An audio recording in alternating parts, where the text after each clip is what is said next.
I want to start today's episode with a question that might make you a little uncomfortable, and I want you to actually sit with it for a second before you answer. Here it is.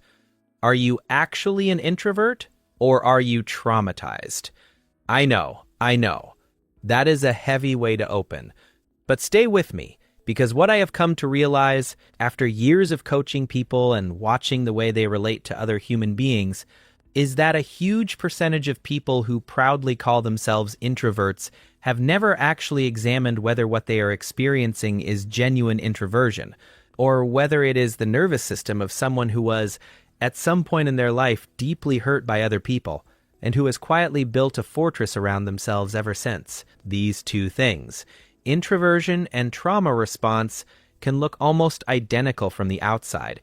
They can even feel almost identical from the inside. But they come from completely different places, and they require completely different things from you. One is a personality trait that you can lean into and honor. The other is a wound that, if you do not examine it, will quietly run your entire life from the shadows. So today, I want to walk you through how to tell the difference, why it matters, and what to do with whatever you find. Let us first get clear on what introversion actually is, because it is one of the most misunderstood traits in modern psychology. Introversion is not shyness. It is not social anxiety. It is not a fear of people. It is not a dislike of human connection. Introversion is at its core a neurological preference for how you generate and conserve energy. Introverts have nervous systems that recharge through solitude and lose energy through social stimulation. Extroverts have nervous systems that work in the opposite direction. They recharge through social interaction and find solitude depleting over time. Both are completely valid wirings. Neither is better. Neither is broken. They are just two different operating systems that human beings come with. A genuine introvert, when they spend a few hours alone, feels themselves coming back to life. They feel their energy returning. They feel grounded, restored, more themselves. A genuine introvert can love being around the right people in the right doses for the right amount of time. And then they need to go home and refill their cup. There is no fear in this. There is no avoidance. There is no anxiety. There is just a clear, calm awareness of what their nervous system needs. Introversion, in its purest form, looks like peace. It looks like someone who knows themselves, who is comfortable in their own company, who can choose connection from a place of fullness rather than fear. That is the key signal. Choice. Genuine introverts are choosing solitude because it nourishes them, not because they are running from something. Now let us talk about the other thing, the thing that often masquerades as introversion but is actually something completely different. When you have been hurt by people, whether that was in childhood through emotional neglect or chaos at home, whether it was through bullying, betrayal, or a series of broken relationships in adulthood, your nervous system learns something. It learns that other humans are dangerous. That connection costs you something. That being seen leads to being hurt. And so it does what nervous systems are designed to do. It adapts. It builds armor. It creates distance. It teaches you to want to be alone because being alone feels safer than being vulnerable. And here is where it gets sneaky. That adaptation does not feel like trauma. It feels like personality. It feels like preference. You walk through life thinking, I am just an introvert. I just like my own space. I just do not need a lot of people. But underneath that calm explanation, if you actually look closely, you might find something else. A low hum of fear.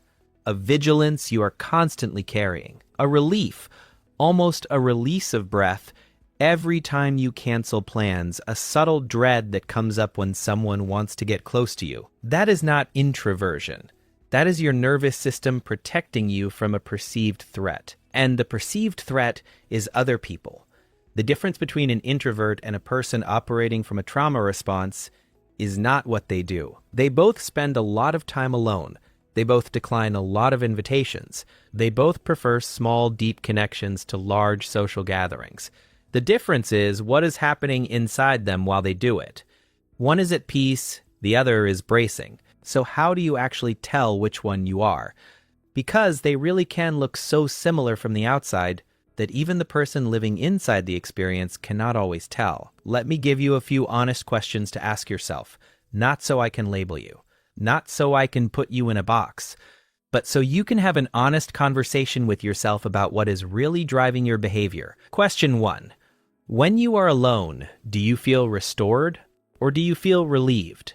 There is a massive difference between these two feelings. Restoration is what happens when your battery recharges. You come back to yourself. Relief is what happens when a threat is removed. You stop bracing. If your dominant feeling when you close your front door behind you is, finally, no one can get to me, that is not introversion. That is your nervous system finally getting to stand down from threat mode. Question 2.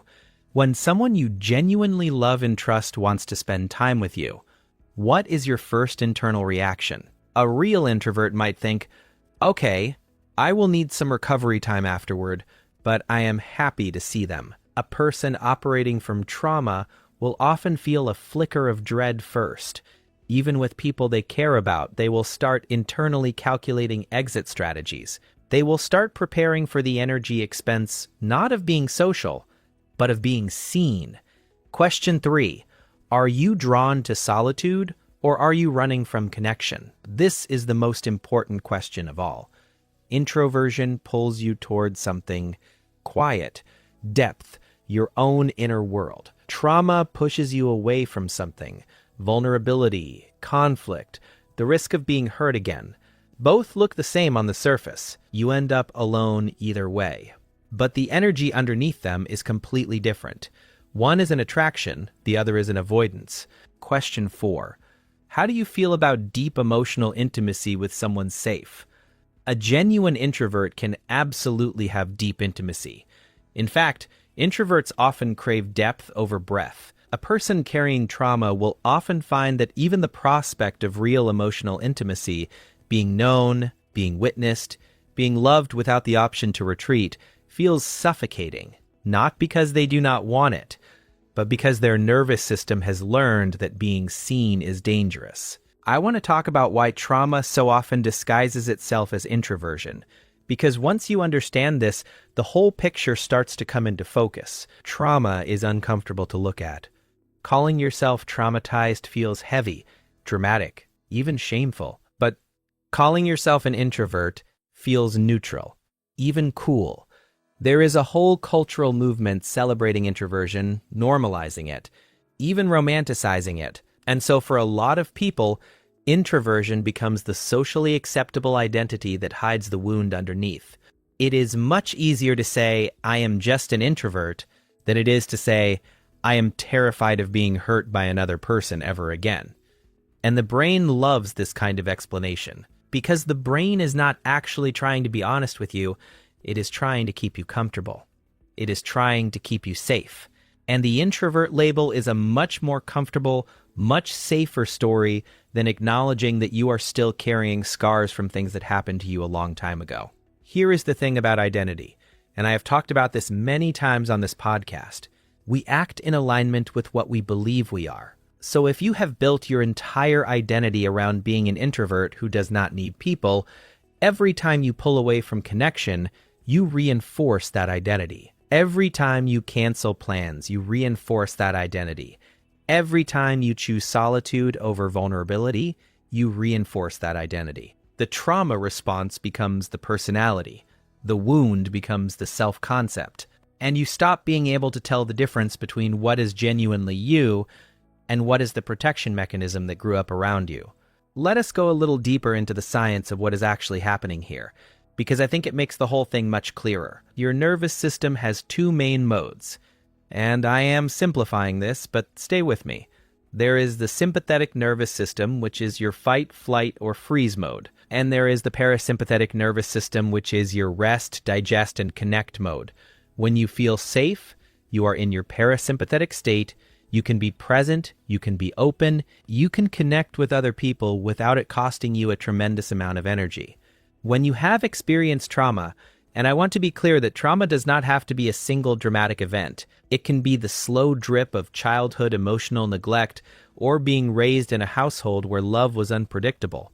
Your nervous system can become stuck in a chronic state of low-level activation. You walk through the world braced. You walk through the world watching. You may not even consciously realize you are doing it. But your body is, on some level, always preparing for danger to come from another human being. And here is the catch. When your nervous system is chronically activated like this, social interaction becomes incredibly expensive. It does not just cost you the normal amount of energy that an introvert spends on socializing, it costs you the additional energy of constant vigilance. You are reading every facial expression for danger. You are scanning for tone shifts. You are managing your image, performing, watching, calculating. Of course, you are exhausted afterward. Of course, you need hours alone to recover. But the recovery you are doing is not the recovery of an introvert refilling their cup. It is the recovery of a nervous system finally being allowed to stop running threat assessment. This is the most important distinction I can give you. A real introvert is tired after socializing because socializing uses energy. A person carrying trauma is exhausted after socializing because they were on guard the entire time. One is biology. The other is a survival adaptation. They feel the same. They are not the same. Now, you might be thinking, okay, Rob, but if I am happy being alone, why does it matter whether it is introversion or trauma? Why are you trying to pathologize my peace? And that is a fair question. Here is the answer. If you are a genuine introvert and you have built a life that respects that, beautiful, keep doing what you are doing.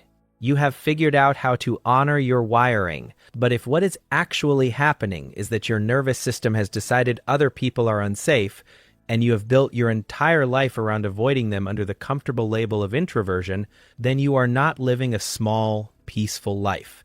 You are living a small, hidden life. And those are very different things. The cost of mistaking trauma for personality is enormous. You miss out on connection you actually crave underneath the protection. You stay alone in a way that does not nourish you, but slowly starves you. You build a fortress that keeps the hurt out, but it also keeps the love out. And you tell yourself all along that this is just who you are. Here is what I have seen.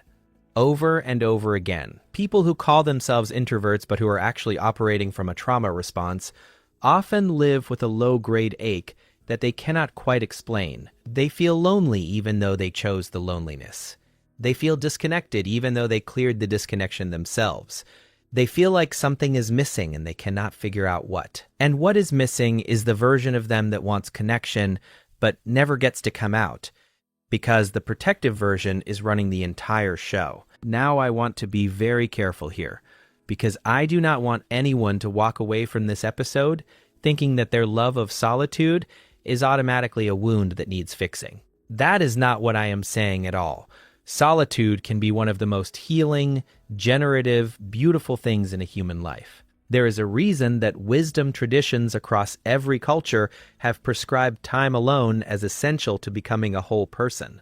Solitude is where you meet yourself. It is where you process what you have lived. It is where creativity is born. It is where your nervous system, regardless of your wiring, comes home to itself. And in a world that is more overstimulated, more noisy, more chronically distracted than at any point in human history, the ability to sit with yourself in quiet is a genuine superpower. People who can be alone, who actually like being alone, who use solitude to grow and reflect rather than running from it, those people are often the most self-aware, the most emotionally intelligent, the most grounded humans in any room. So this is not about pushing you out into the world to perform extroversion you do not feel. This is not about telling you that loving solitude is wrong. This is about asking you to be honest about what your solitude actually is. Is it a chosen sanctuary, or is it a hideout? Is it a place you go to fill yourself up, or a place you go to escape what scares you? You are the only person who can answer that, but you do have to ask. And then there is the work of understanding the original wound. Therapy, for many people, is the single most effective place to do this. A trained therapist can help you trace the protective patterns back to their source, the moment your nervous system decided that other people were dangerous, and that solitude was the only safe place. Understanding does not eliminate the wound, but it takes the wound out of the driver's seat. It moves you from a place where the trauma is running you to a place where you are running you, and the trauma is one of the experiences you carry rather than the operating system you live in. I want to come back to the identity piece, because this is where so much of what we have been talking about lives. Behavioral psychology is very clear.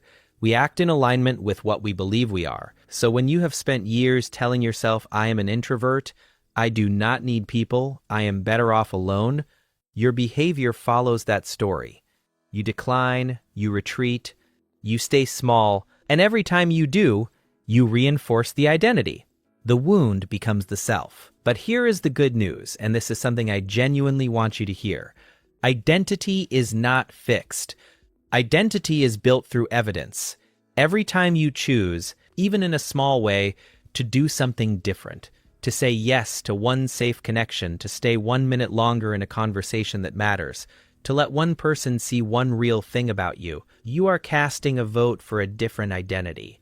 You are starting to build evidence for a self that is not just the protected version, but the whole version. The identity-based habit theory I have talked about many times shows us that repeated actions shape self-concept. So if you slowly, gently, repeatedly take small actions that include connection, your brain has no choice but to update its model of who you are. You stop being someone who is hiding from people. You start becoming someone who is choosing connection on their own terms. That is freedom. That is not the absence of solitude. That is solitude becoming a true choice instead of a compulsion. I want to close with something important, because this conversation can sound very black and white, and life is rarely that. The truth is, for many people, both things are true at the same time. You can be a genuine introvert and also be carrying a trauma response. Your wiring is your wiring. And on top of that wiring, you may have built protective patterns from things you have lived through. Your love of solitude can be 60% honest preference and 40% old armor, and only you can do the slow, careful work of separating one from the other. So this is not about labeling yourself one thing or the other and being done with it.